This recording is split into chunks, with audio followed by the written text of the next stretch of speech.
सर्दियों में दिन छोटे होने के बाद भी हम किस तरह से अपने घर को क्लीन एंड ऑर्गेनाइज रख सकें, साथ के साथ ही फिर हम अपने बच्चों के साथ एक क्वालिटी टाइम भी स्पेंड कर सकें, क्योंकि ये दिन थोड़े से लेज़ी होते हैं और इनमें हम अपनी लेज़ीनेस को किस तरह से कम कर सकते हैं, साथ ही अपनी प्रोडक्टिविटी को किस तरह से बढ़ा सकते हैं। बस आज मैं कुछ आप लोग के साथ ऐसी ही सिंपल सी हैबिट्स शेयर करने वाली हूँ। साथ ही फिर मैं आप लोगों के साथ अपना जो नाइट का रूटीन है वो भी शेयर करने वाली हूँ। तो कैसा लगा वीडियो मुझे कमेंट में बताइएगा ज़रूर। अस्सलाम वालेकुम एवरीवन, कैसे हैं आप सब लोग। उम्मीद करती हूँ कि आप सब लोग बेहतर होंगे, खुशहाल होंगे और मज़े में होंगे। अल्हम्दुलिल्लाह हम लोग भी सभी बेहतर हैं। जितने भी मेरे नए व्यूअर्स और सब्सक्राइबर्स मुझसे जुड़ रहे हैं तो उन सब का तहे दिल से शुक्रिया। बस ऐसे ही अपना प्यार मेरे साथ बनाए रखें। अच्छा जी, चलें तो फिर चलते हैं अपने टॉपिक की तरफ। और आज मैं आप लोग के साथ अपना evening to night routine share कर रही हूँ कि मैं किस तरह से अपने पूरे दिन को प्रोडक्टिव बनाती हूँ, अपने बच्चों के और अपने फैमिली के साथ भी टाइम स्पेंड खूब सारा कर लेती हूँ। मुझे बिल्कुल भी ऐसा नहीं लगता कि मुझे थकान हो रही है या फिर मुझे टाइम नहीं मिल रहा। तो हमारा ना मॉर्निंग का तो रूटीन एक सेट होता ही है, लेकिन मॉर्निंग के साथ साथ हमें 10-10 मिनट का आफ्टरनून एंड इवनिंग या नाइट का भी रूटीन हमें सेट ज़रूर करना चाहिए। सिर्फ 10 मिनट में ही काफ़ी है और 10 मिनट में हम अपने घर के काफ़ी सारे कामों को मैनेज कर सकते हैं। ये जो रूटीन है वो मैं आप लोग के साथ अपने असर के बाद का शेयर कर रही हूँ। तो यहाँ पे कुछ ग्रॉसरी आई थी, यानी कि ज़्यादा तो खैर नहीं थी, थोड़ी बहुत ही थी, तो बस उसको मैं पलटने लग गई थी। अच्छा, जब भी आपकी नई दालें आती हैं और थोड़ी बहुत अगर आपके जार में पुरानी दाल बची हुई है ना, तो आप उसके लिए इस हैक को ट्राई कर सकते हैं। यानी कि जितनी भी पुरानी दाल है आप उसको निकाल के पहले अलग कर लें और जो भी नई दाल आई है वो आप उसमें जार में डाल दें और उसके ऊपर से आप पुरानी दाल डालें। इससे ना आपकी जो दाल है वो बिल्कुल भी ख़राब नहीं होगी, क्योंकि आपने जब भी बनाएंगे ना तो वो ऊपर यानी कि पुरानी वाली जो दाल है वो आ जाएगी। और जब भी हम ना पुरानी दाल नीचे और ऊपर नहीं कर देते हैं ना, तो फिर कीड़े वगैरह लगने का डर रहता है। और अगर आपके यहाँ ज़्यादा दालें आ गई हैं या जार्स वगैरह भर गए हैं फुल, आपको डर लग रहा है कि ख़राब हो सकती है, तो वहाँ पे आप लोग तेज पत्ता या फिर लौंग दाल में डाल सकते हैं। इससे ना बिल्कुल भी कीड़ा वगैरह दालों में नहीं लगता है। अच्छा, जार्स को ना मैंने पहले से ही धो लिया था, ये जो खाली था उसको तो अच्छे तरीके से अंदर से बाहर से धो लिया था, लेकिन जिनमें थोड़ी थोड़ी दालें थी ना तो उनको मैंने ऊपर से ही धो लिया था, क्योंकि पिछली बार जब दालें मैंने इसमें ऐड की थी ना तो अच्छे से जार को यानी कि वॉश करके ही मैंने इसमें रिफ़िल की थी। तो इस बार मैंने सिर्फ ऊपर से अच्छे से इनको वॉश कर लिया। किचन की क्लीनिंग को मेंटेन करने के लिए हमें बस यही छोटी छोटी सी आदतों को अपनाना पड़ता है कि जब भी हम लोग कुछ कर रहे हैं तो कोशिश करें कि उस चीज़ को अच्छे से क्लीन कर लें, साफ़ सुथरा कर लें। मैं चाहती तो यहाँ पे ऐसे ही सारी दालें पलट के रख सकती थी, लेकिन फिर उससे ना मुझे जब भी डीप क्लीनिंग करनी पड़ती तो बहुत सारा टाइम देना पड़ता, ना मेरी मेहनत भी बहुत सारी जाती। अब मैं हाथ के हाथ ये सारे काम करती जाती हूँ तो फिर वहाँ पे मेरी मेहनत भी बच जाती है, ना किचन भी मेरी क्लीन रहती है, वहाँ पे जार्स के ऊपर चिकनाई वगैरह का मुझे बिल्कुल भी डर नहीं रहता। अच्छा जी, ये आया था आज एक पार्सल, यानी कि यहाँ पे मंगाया था मैंने जो स्टैंड होता है प्रेस करने वाला, तो वो ना 2 in 1 है, यानी कि इस पे प्रेस भी हो सकती है। साथ ही फिर जैसे हमें घर की कोई ऊंची चीज़ें साफ़ करनी है, जैसे फ़ैन वगैरह हो गया घर का या फिर ऊपर की वॉल्स वगैरह हो गई, तो उसके लिए ना इसको फोल्ड करके ये सीढ़ी भी बन जाता है दूसरी साइड से। ये अच्छा लगा, अफोर्डेबल प्राइस भी थी, साथ ही ना फिर ये 2 in 1 था कि प्रेस भी हो सकती है और ना इसको हम सीढ़ी के जैसे यूज़ भी कर सकते हैं घर की ऊंची जो भी चीज़ें हैं उनको क्लीन करने के लिए। तो बस ये आज पार्सल रिसीव हुआ था, तो सोचा कि आप लोग के साथ मैं इसकी ओपनिंग करती हूँ और आप लोग के साथ शेयर करती हूँ। अच्छा, उसके बाद फिर मैं आ गई थी किचन में, बना रही थी मैं आज फिर से मशरूम की सब्ज़ी, और आज थोड़ा मैं अलग से बनाने वाली थी। अच्छा, मेरा ना खाने का एक जो रूटीन होता है वो सेट रहता है, यानी कि मुझे पता होता है कि मुझे लंच में और डिनर में क्या बनाना है। लंच की जो प्रिपरेशन होती है फिर मैं मॉर्निंग में ही ब्रेकफास्ट के साथ ही कर लेती हूँ, क्योंकि बच्चे स्कूल जाते हैं, बच्चों के लिए मुझे लंच बॉक्स रखना होता है, तो वहाँ पे फिर मैं आफ्टरनून का इंतज़ार नहीं करती। डिनर की तैयारी ना मैं असर के बाद स्टार्ट कर देती हूँ। मगरिब के बाद हस्बैंड आ जाते हैं तो फिर हम सभी लोग बैठ के खाना खाते हैं। अब अगर यहीं मैं मॉर्निंग में ब्रेकफास्ट करूँगी, फिर 12-1 के टाइम पे मैं लंच की प्रिपरेशन करूँगी, फिर 4 से 5 बजे के टाइम पे मैं डिनर की प्रिपरेशन करूँगी, तो मेरा पूरा दिन ना कुकिंग में ही जाने वाला है, यानी कि किचन से मैं बाहर ही नहीं निकल पाऊँगी। तो अपने टाइम को मैनेज करने के लिए मैं ब्रेकफास्ट के साथ ही अपना जो लंच है वो प्रिपेयर कर देती हूँ। फिर ना आफ्टरनून में मुझे रोटी या पराठे ही बनाने होते हैं और कुछ नहीं करना होता। साथ ही ना फिर इसी टाइम पे जो भी बर्तन वगैरह होते हैं वो इकट्ठे कर दिए और सबसे पहले लग जाती हूँ मैं अपनी कुकिंग में, यानी कि सब्ज़ी मुझे बना के रखनी है, तो हमें वो काम पहले करना है जो कि हम उसको यानी कि सब्ज़ी वगैरह पकने के लिए रख दें, तो वो पकती रहे और उसके साथ हम लगे हाथ छोटे मोटे कामों को अपने समेटते रहें। अच्छा, यहाँ पे मैं मशरूम की सब्ज़ी आज थोड़ा अलग तरीके से बना रही थी। अगर आप लोगों ने इस तरह से ट्राई नहीं किया है तो करके देखिएगा। मशरूम को मैंने 4 पीसेज़ में कट कर लिया था अच्छे से वॉश करने के बाद। जैसे मैंने यहाँ पे फूल और मटर और साथ ही गाजर भी ऐड की है। चाहें तो इसमें सिर्फ जो मशरूम है ना वो भी ऐड कर सकते हैं, यानी कि वेजिटेबल्स को हटा सकते हैं। अच्छा, दही ले लिया था मैंने, दही को अच्छे से फेंट लिया, 1 कटोरी दही लिया था।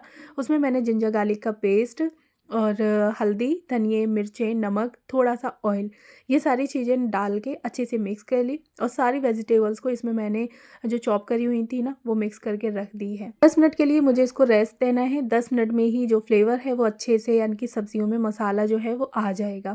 फिर बाद में यहाँ लगाने लगी थी आटा, क्योंकि आज मुझे डिनर में बथुए के पराठे बनाने थे। तो पहले से ही मैंने बथुए को अच्छे से बना के बॉईल करके और उसको ग्राइंड करके रख लिया था। तो बस ये आटा भी मैं इसी टाइम पे ही लगा के रख दूँगी। अच्छा, आटे को पहले से लगा के रखने से ना जो रोटी हमारी होती है ना वो एकदम सॉफ्ट बनती हैं, क्योंकि आटे को थोड़ा रेस्ट मिल जाता है। तो मैं ज़्यादातर मॉर्निंग के टाइम पे ही लगा के रखती हूँ, लेकिन आज इवनिंग के टाइम पे बथुए के पराठे का टाइम था, यानी कि मन था, तो फिर मॉर्निंग में मैंने इतना आटा लगाया नॉर्मल, जो कि मॉर्निंग के टाइम पे ही चल सके। अगर पूरे दिन मुझे सेम चीज़ बनानी हो, यानी कि नॉर्मल रोटी या पराठे ही बनाने होते हैं, तो मैं मॉर्निंग के टाइम पे ही इतना आटा लगा के रख देती हूँ, जो कि शाम तक आराम से चल जाए। अच्छा, फिर यहाँ पे मैंने सब्ज़ी को पकने के लिए रख दिया था, तेल डाला, यानी कि अच्छे से तेल को पका लिया। उसके बाद जो भी हमने मैरिनेट की हुई सब्ज़ी थी वो ऐसे ही इसमें डाल दी है, कोई भी मसाला या कुछ भी नहीं डाला। अच्छे से इसको 4 से 5 मिनट लगभग मैंने भून लिया था। भूनने के बाद ना फिर यहाँ पे डाल दिया मैंने हरी मिर्ची और टमाटर। अब बस इनको अच्छे से सॉफ्ट होने के लिए छोड़ देंगे। आपको इसमें ना बिल्कुल भी पानी ऐड नहीं करना है। बिना पानी के ही हमारी सब्जियाँ जो हैं वो अच्छे से सॉफ्ट हो जाएंगी, क्योंकि हमने इनका मैरिनेशन दही में किया था, तो दही खुद अपना पानी छोड़ देता है। अच्छा, सब्जियाँ जब अच्छे से भुन गई टमाटर वगैरह डालने के बाद, तो फिर यहाँ पे ना मैंने आधी कटोरी जो है वो क्रीम ऐड कर दी थी ना। दूध पे से मैंने मलाई उतार के अच्छे से फेंट के वो ऐड कर। आप चाहें तो यहाँ पे मार्केट की क्रीम को भी यूज़ कर सकते हैं, बट मैंने यहाँ पे मतलब जो घर की दूध की मलाई होती है ना वही ऐड की है। मैं ज़्यादातर अपने घर के दूध पे से मलाई ही उतार के ऐड कर लेती हूँ। मार्केट की जो क्रीम वगैरह होती है उनको थोड़ा अवॉइड ही करती हूँ। अच्छा, 3 से 4 मिनट थोड़ा-सा आपने पकाना है इसको मलाई डालने के बाद। उसके बाद ना फिर आपने इसमें डालना है गरम मसाला और 1 मुट्ठी लगभग कस्तूरी मेथी डालनी है। इससे ना इसका फ्लेवर काफ़ी अच्छा हो जाएगा और इसमें से खुशबू जो है वो बहुत बढ़िया आने वाली है। तो बस यहाँ पे हमारी सब्ज़ी जो है वो बन के रेडी हो गई थी, यानी कि बढ़िया तरीके से। और अगर इस तरीके से आप लोगों ने मशरूम की सब्ज़ी ट्राई नहीं की है तो ट्राई करके देखिएगा, काफ़ी अच्छा इसका टेस्ट होता है ना। इसके साथ और वेजिटेबल्स भी ऐड कर ली, लेकिन अगर आप लोग वेजिटेबल्स ऐड नहीं करना चाहते हैं तो ना करें, खाली मशरूम ही हमारे बहुत ही अच्छे बनने वाले हैं और आपको बिल्कुल भी ऐसा नहीं लगेगा कि ये मशरूम खाना है। अच्छा, मुझे मशरूम इतने पसंद नहीं है, लेकिन इस तरीके से जब मैंने बनाए थे तो मैंने भी काफ़ी अच्छे से पेट भर के खाना खाया।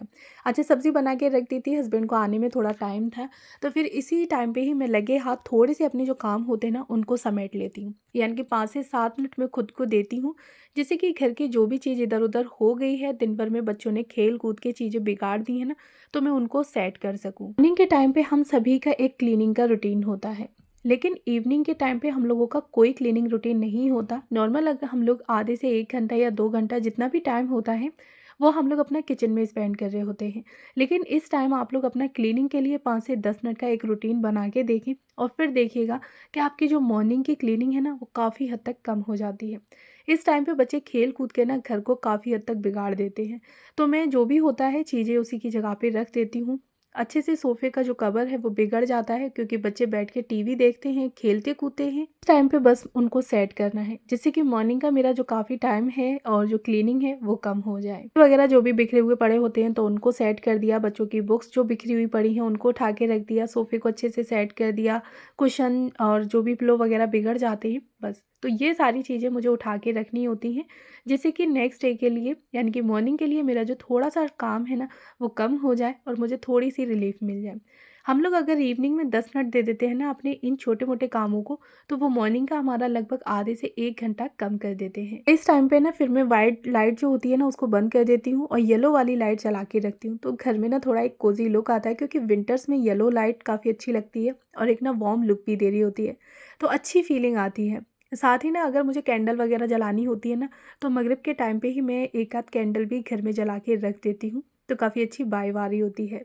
अच्छा, उसके बाद फिर मैं आ गई थी किचन में, हस्बैंड आ चुके थे, तो बस गरमा-गरम खाना जो है वो मतलब बनाना मैंने स्टार्ट कर दिया था। तो बनाने थे बथुए के पराठे, तो पहले से ही मैं पेड़े वगैरह बना के रख लेती हूँ, तो ना रोटी या पराठे बनाते वक्त हमारा पेड़े बनाने में टाइम ना जाए, जल्दी जल्दी बस हम रोटी या पराठे सेकते जाएं, थोड़ा सा टाइम हमारा ना यहाँ पे सेव भी हो जाता है। अच्छा, पहले मैं पेड़े बना के नहीं रखती थी और ऐसे ही यानी कि डायरेक्ट उसी टाइम पे ही बनाती, तो थोड़ा सा मेरा ज़्यादा टाइम लग जाता था। लेकिन अब पहले ही अगर मैं पेड़े बना के रख लेती हूँ ना, तो थोड़ा इजी भी हो जाता है, साथ ही ना पराठे या रोटी काफ़ी जल्दी बन भी जाते हैं। तो बस यहाँ पे मैं बना के यानी कि सेक के ले आई थी पराठे और हस्बैंड को निकाल के दे दिया था खाना।